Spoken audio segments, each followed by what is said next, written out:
What's up, DOPs? Thank you very much for staying tuned. This is Alexandrev, and today we have another cinematography breakdown of one of my works. That is a commercial for a chain of supermarket stores called Вкусвилл. Мы взяли и сделали Вкусвилл. Магазин, где полезно и вкусно.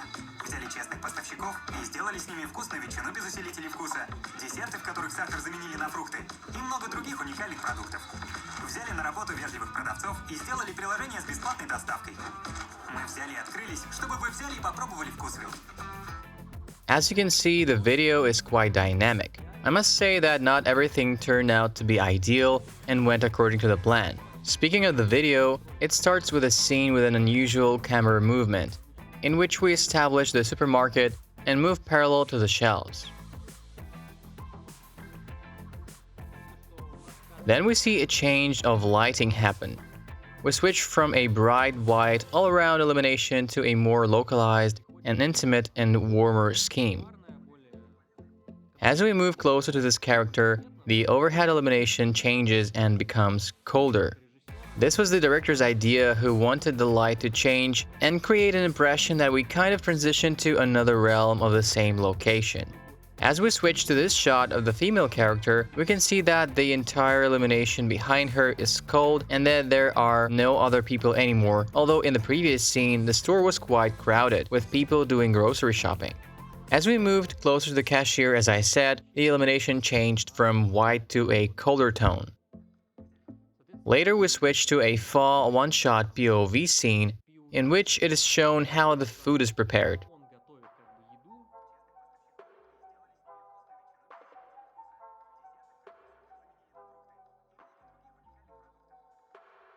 We intended to imitate one-shot feel in this scene, and according to our idea, there had to be no splicing. I mean, at least editing had to be unnoticeable so that everything would look extremely smooth and indeed looked like a one-shot.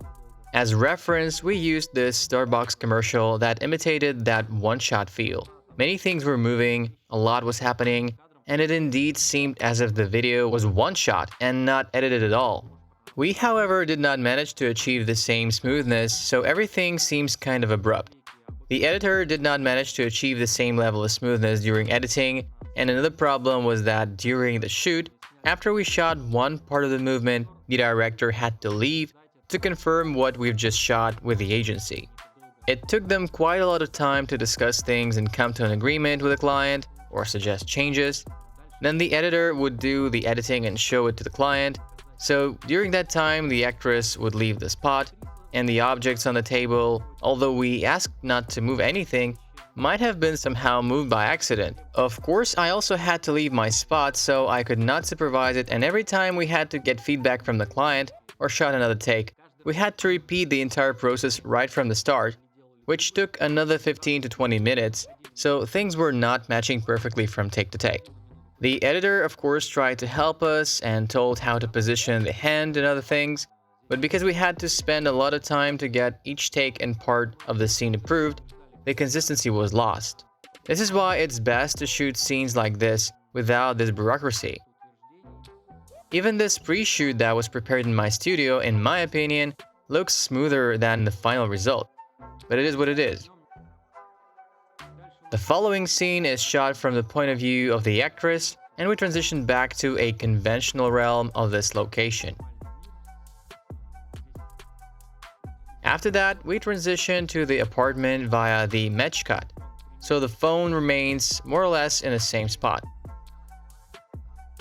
Then the camera, while still imitating the POV of the actress, focuses on the shopping bag and dives right into it. As the camera re-emerges back from the bag, we see a family by the served table. Then the camera dollies back and we transition to the pack shot. This is a pre-shoot that we prepared in my studio. We simply used the phone and we did not really have a strict plan, but we did have a shot-by-shot breakdown. But we still had to figure out how to move the camera, what the angles should be, and how the character should be positioned.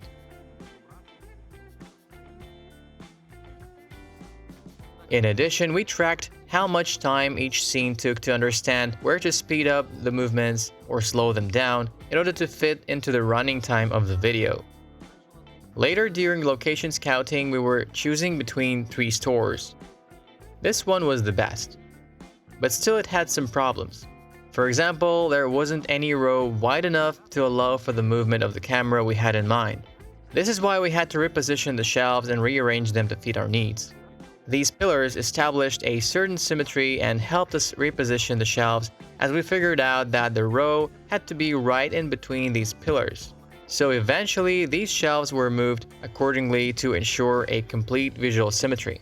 So we agreed that we would position the shelves in a symmetrical manner. In between these pillars, there was this rail with fixtures, so we basically positioned everything having all of this in mind.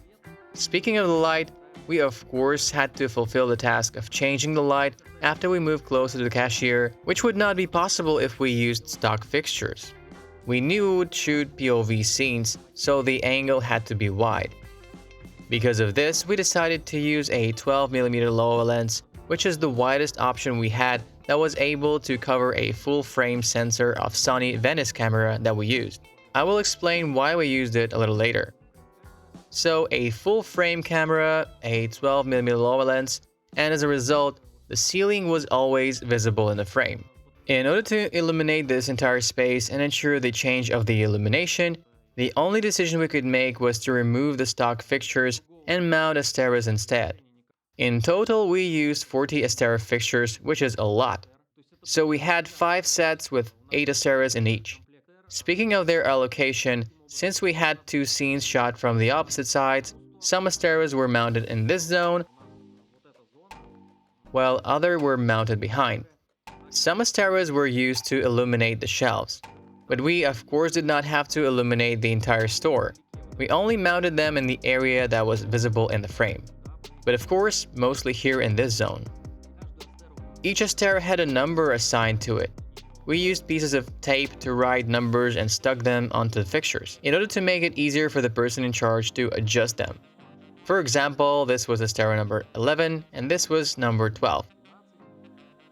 So I would say, we need to lower the brightness of Asteras number 11 and 12 by 50%. Then the operator would adjust the brightness using a remote control pad. This helped adjust things very quickly. This is a view from the opposite side. We did not really care what was in the background because we would assemble our own background with the cashier's desk. We had to do this because the stock cashier's desks were not suitable at all. It took us some time to figure out how the camera should move. I wanted movement and rotation.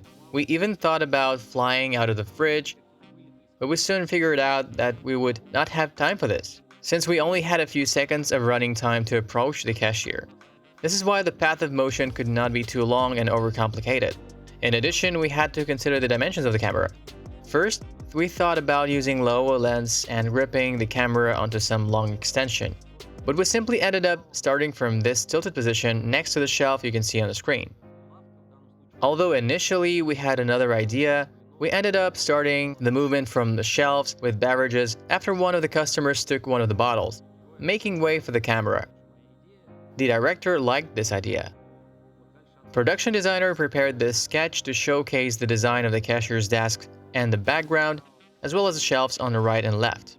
This is the same sketch on a photo of a real location that was actually prepared for the client to get the approval. Since we had to shoot a scene inside the apartment of the main character, we thought about rearranging the cafe zone of the store into a kitchen.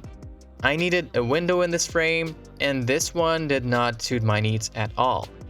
Because of this, I suggested production designers to construct a fake wall with a window on the left, which is an old yet an easy and neat trick.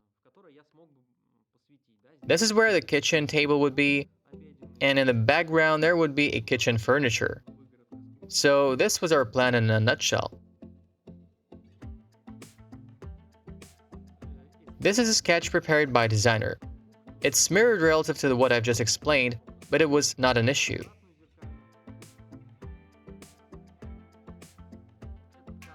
The very first scene was shot using an Arri Maxima Steadicam, which is a very cool piece of equipment because it allows for vertical movement and rotation around the axis, which was exactly what we needed.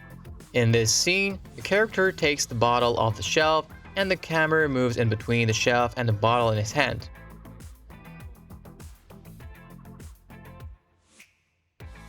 You can see this crazy number of Asteras mounted all over the ceiling that was visible in the frame, and we mostly relied on that overhead illumination. This is a background that was assembled and mounted in between the pillars. Speaking of the illumination of the shelves on the left, production designers mounted some LED fixtures. But as to the shelves on the right, they simply did not have enough of these, so we had to use Asteras. In order to achieve the change of illumination of the characters in the frame, namely the cashier, while maintaining the key light, the source of which would not be visible in the frame, I had to ask the lighting technician to come closer, holding a fixture on the extension, thus providing a warm illumination. This was a small pipe Edison fixture that is slightly smaller than a 4-feet diffusion frame and allows for changing its color temperature from cold to warm.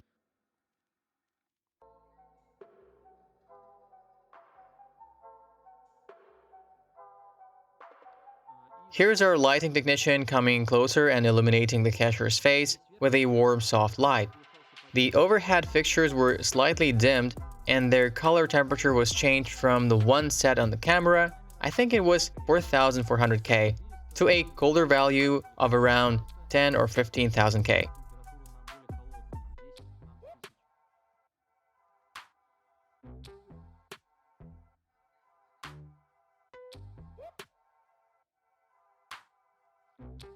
I'm not sure that the best take was chosen for the final cut, because I can see some rocking of the camera.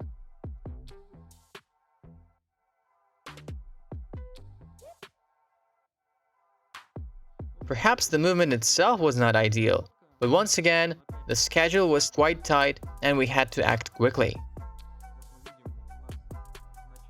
In the very beginning, we see someone take the bottle off the shelf. Then the camera moves closer to the cashier's desk and the illumination changes. Now I think we might have added some props here in the background. Some shelves on both sides would help fill the emptiness behind the character. It's of course not related to cinematography per se, but still adding something would have made the image nicer. The following scene is shot from the point of view of the cashier. Since we're in a different realm, the illumination changed.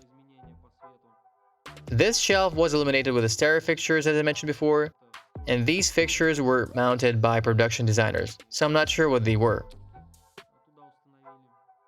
Later we moved on to shooting POV scenes from behind the cashier's desk that illustrated how the products were made. Now is the time to mention why we used Sony Venice camera.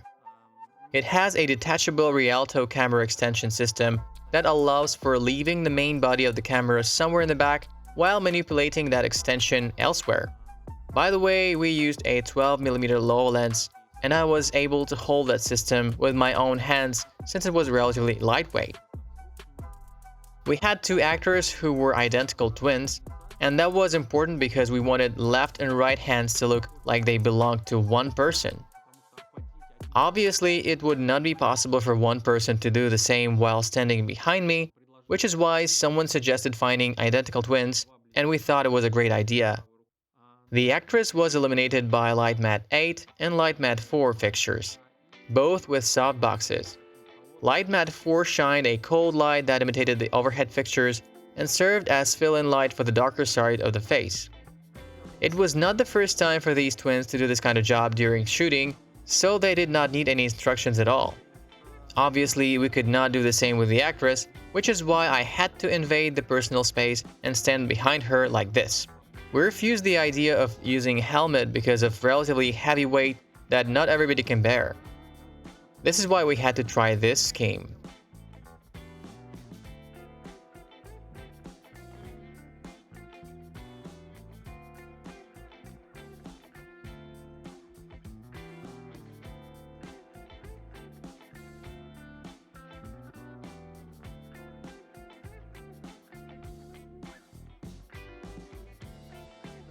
After the fake wall with a window was assembled and everything was prepared for shooting an indoor scene in the kitchen, we needed to match this first frame with the one in the previous scene.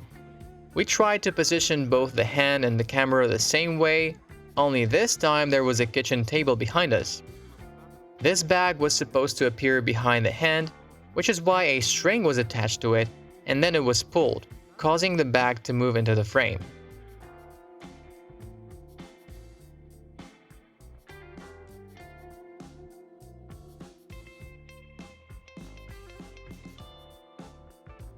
For the sake of further editing and transition to another scene, I dove inside the bag to imitate the POV of the actress as if she herself looked inside it to have a look at the groceries.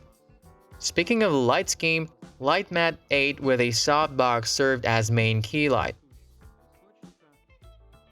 This window played a vital role as well.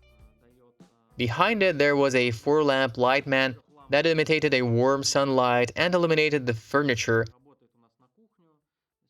while sky panel S60 illuminated the sheer curtain. I think it illuminated it through an 8-feet diffusion frame and basically imitated the light from the sky.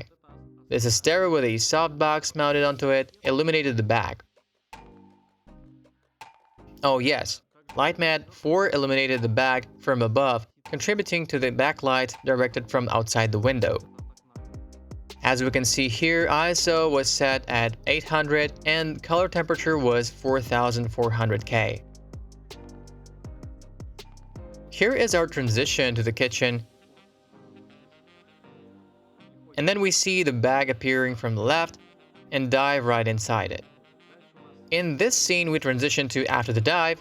We used Steadicam again, and the bag was simply placed onto the lens and then removed.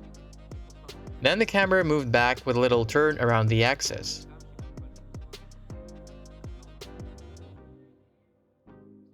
The grip was holding the bag and removed it from the lens as the scene started.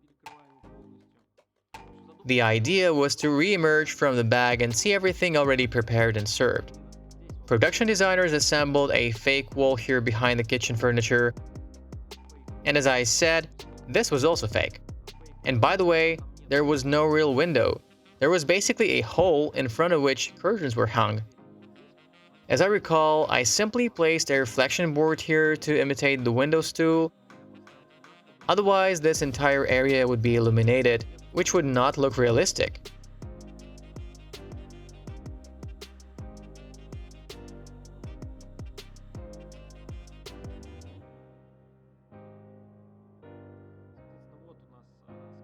Here we can see sky panel S60 that shined a cold light through an 8-feet teaser that was necessary to hide these shelves and make them invisible behind the sheer curtain.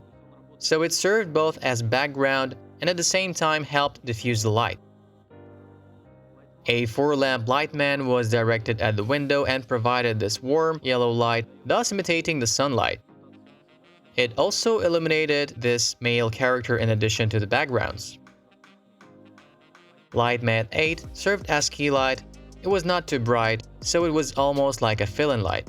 There were also two 200-watt fixtures, one of which shined a warm light onto the table, causing these shadows as if they were from the sunlight. So a 4-lamp light man was directed like this and illuminated the furniture, while this 200-watt fixture served as continuation of this light. The second 200-watt fixture was used to illuminate the plant, although on this picture it's not yet turned on.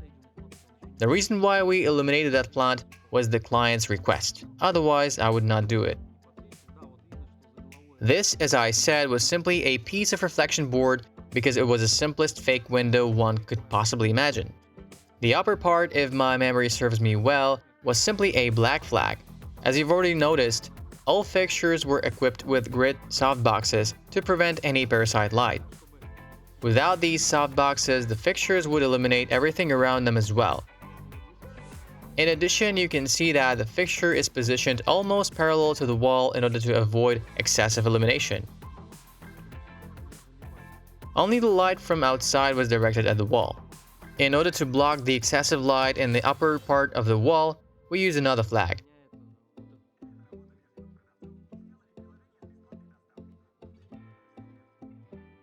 The flag was making this area of the wall darker. This is the sunlight imitation directed at the backgrounds. The plant there was illuminated by a 200-watt fixture. As to this parasite light on the floor, I cannot remember what could cause it and whether it was a part of the plan, but I think it might have been a second 100-watt fixture that was directed at the table. Even if it's true, it's fine with me because it seems quite natural, as if it was a light spot from the sun.